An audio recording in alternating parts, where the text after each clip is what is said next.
endless fields of rice. I've never seen this before.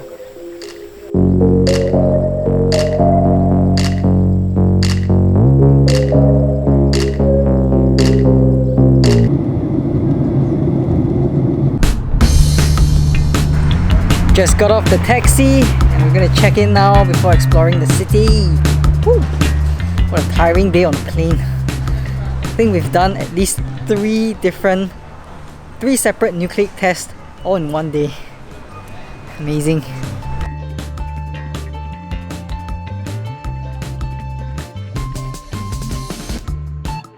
Whoa!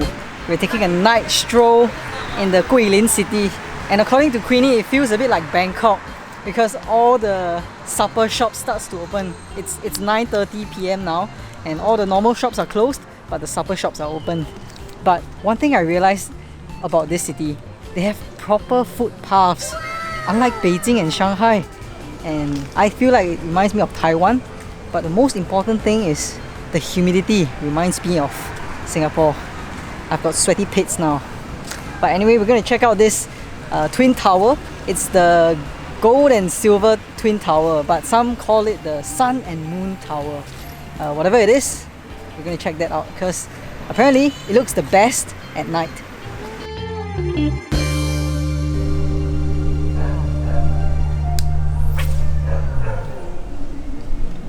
We are a bit too late today. They've turned off the lights. The twin tower is now the dark tower. Look at the disappointed look on Queenie's face. It's okay. We come back again. But my night mode makes it look very bright. Suffice to say, we'll be back here tomorrow.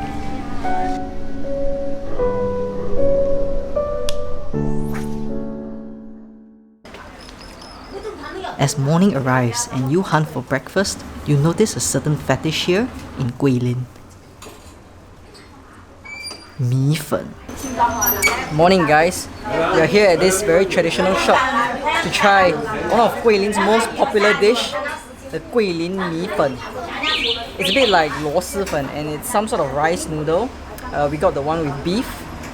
There is a condiment section that you can customize all your condiments with all these little pickled vegetables and mushrooms. See how it tastes.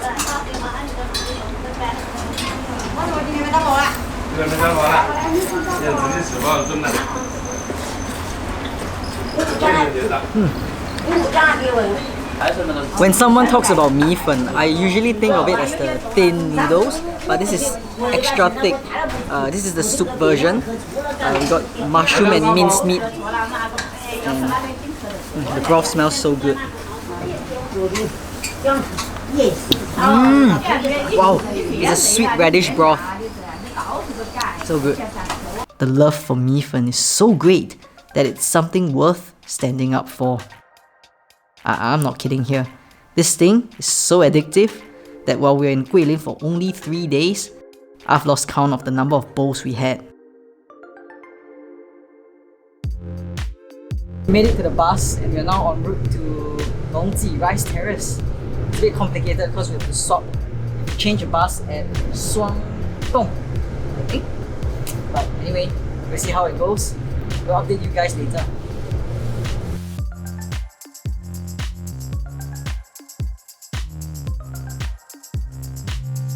We just quickly got off the road and swapped to another bus.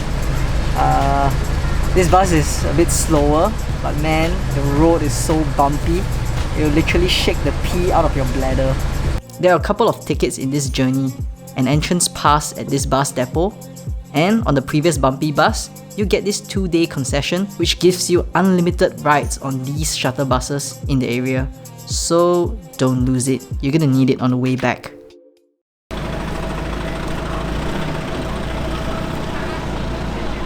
Whoa! After about half a day of bus ride, we've made it to the Jinkang tourist bus stop. And I think it's called the Da Sai. We're at the Da Sai entrance. And whoa, we're gonna start our hike up. Look at that.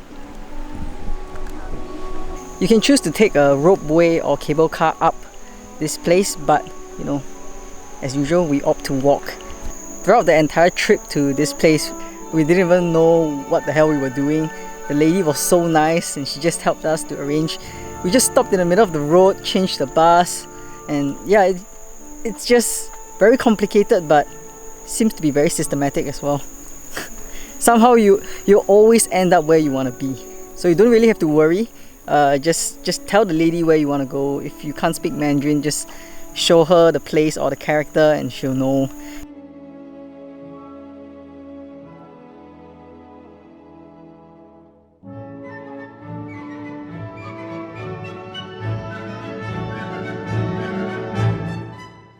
Even though Queenie and I don't like to take the cable car, there seems to be one advantage in taking the cable car. You avoid all the hagglers who's trying to get you to stay in their hotel.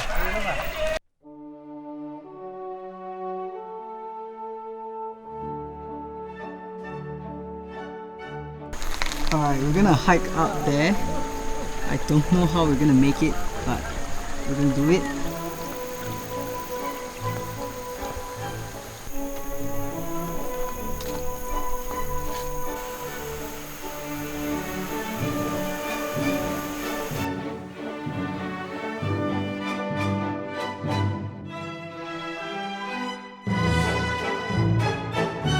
I've never seen a rice field before, nor have I seen the individual rice plant, green, but yeah, it's so cool, so beautiful. It's so warm though. And if you're thinking why are we wearing long sleeve and long pants, it's because there are a lot of mosquitoes here, and some say there are snakes within the rice fields, so best be prepared.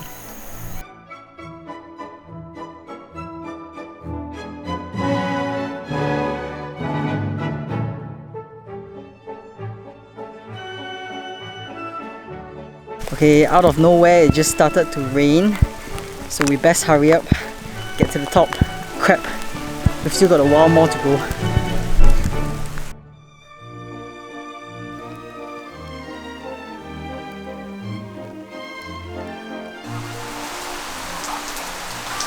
While we were down below, the weather was sunny and all. I told Queenie that it would be nice if it started to drizzle a little to create that misty atmosphere. Never would I thought that God would grant my wish so quickly and so heavily. Instead of a drizzle, it's a heavy downpour. Thankfully, we found a little hut on our way up, and we are here waiting for the rain to pass along with several others. I just made a call to the hotel to confirm our booking for tonight, so pretty excited, but you know, still gotta wait for the rain to pass before we hike up. If not, we just have to walk in the rain.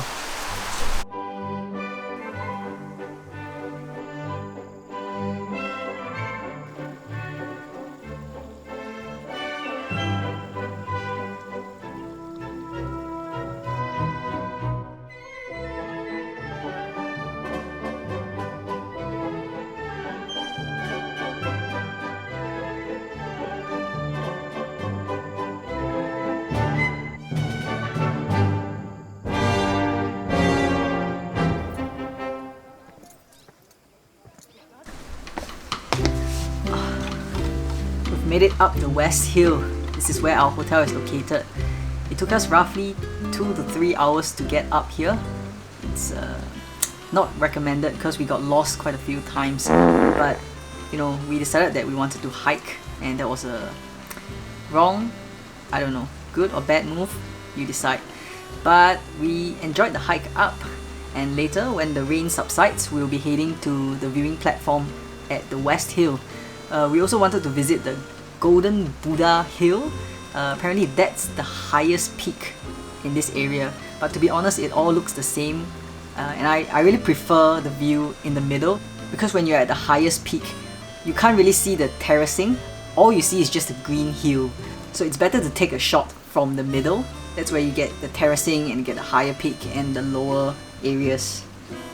I was praying for some sort of mist to give it that nice mystifying look, but you know, too much of anything is not good.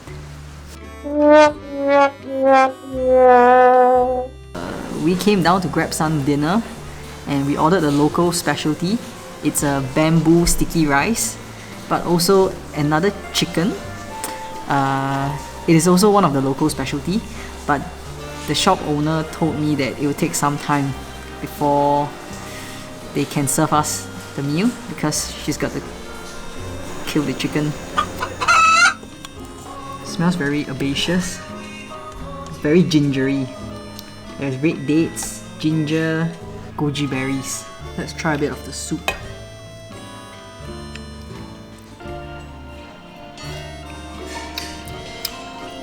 Very clear. Feels a little weird knowing that this fella was just roaming the fields just a few moments ago. But the meat is a lot tougher and a lot more firm. But I guess it's only natural because the muscles are,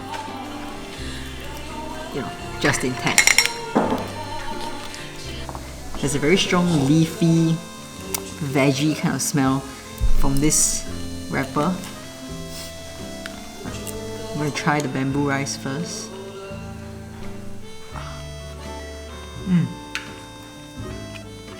It's glutinous rice with peanut and a bit of meat, and there's a bit of peppery taste to it. Very nice. We're just about done with dinner, and the lady boss just came over and said she's gonna bring us some of their local dessert or snack. It's a glutinous rice cake, so it's a bit like mochi. I'm gonna give it a try.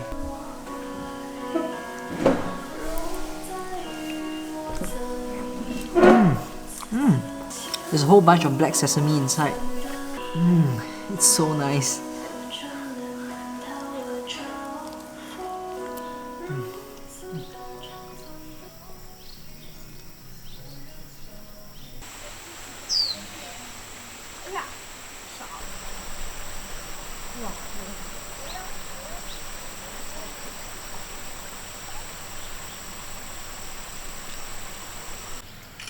Isn't this just magical? We're here for the golden hour, but it's a bit too overcast for the sun to appear. But you can see the mist or the clouds climbing up the hills. It's just so magical. I've never seen anything like this. I wonder who's gonna harvest all the grains and who decides which plot belongs to who. But it just looks really magical. Someone brought a drone here. I should have invested in a drone as well. But yeah, let's just soak in this atmosphere.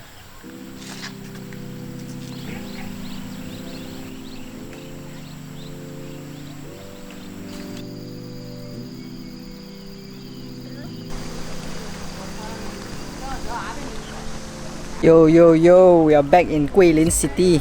It was a long bus ride from Longji rice field. It was about 4 hours bus ride. And man, you better go to the toilet before you get on the bus. But we're now heading to, it's called the Elephant Hill.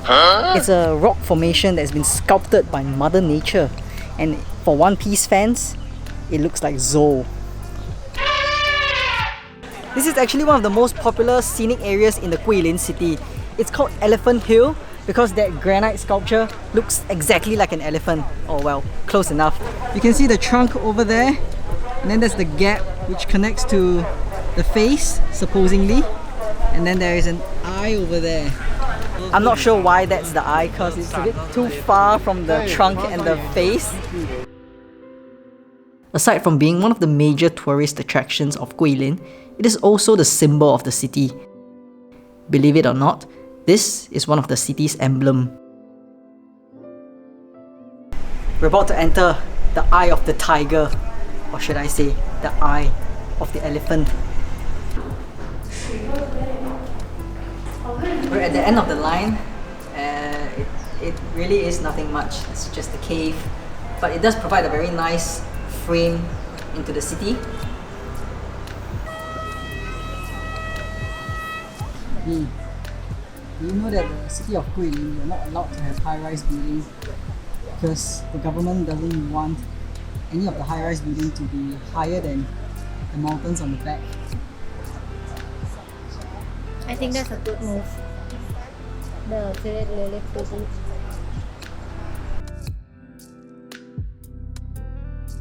Before we export ourselves out of the city, there are just a few other things that we have to visit. Yep, remember these guys? So she finally saw her twin tower. Looks nothing like what we saw the other day. Which one's the sun, which one's the moon tower? Can't you tell? I'm pretty sure that the gold one's the sun, the silver one's the moon. Shall we go for dinner? I'm starving now. Okay, sure. After annoying Queenie with my ridiculous questions, we head off to taste one of Guilin's most renowned delicacy. If you come to Guilin, you must also try another specialty of theirs. It's called beer fish, and according to legend, the fish will literally melt in your mouth. But not only that, it's extremely fresh from this restaurant. Oh, 谢谢. Because just a while ago, it was just swimming in a tank. So let's try digging in the legendary fish.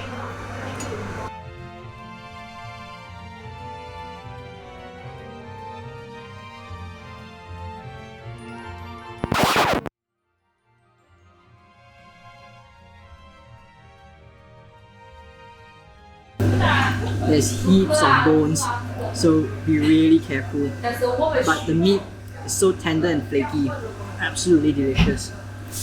So far, I'm really in love with the food here in Guilin because it tastes a bit like home. Beijing is a bit too spicy, oily and sweet, but here is more of like savoury and packed full of flavour. Even the vegetable is cooked like home. It's just basic stir fry with some soy sauce, oyster sauce and garlic. And this, oh my god, I don't know what's this. It's bean curd skin. I don't know how they cooked it. It just tastes amazing. It tastes a bit like the hor fun back home in Singapore. Absolutely delicious. But this beer fish, it's with tomato, cilantro, green chili, celery, and there's some Szechuan peppercorn that I missed. That's a bit of zestiness and spiciness and also numbness. So good.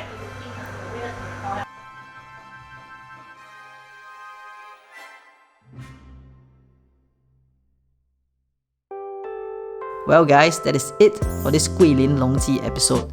We hope you've enjoyed it.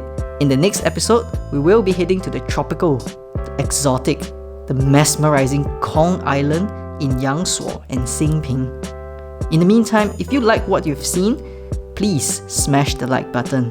And also, don't forget to subscribe and stay so thirsty.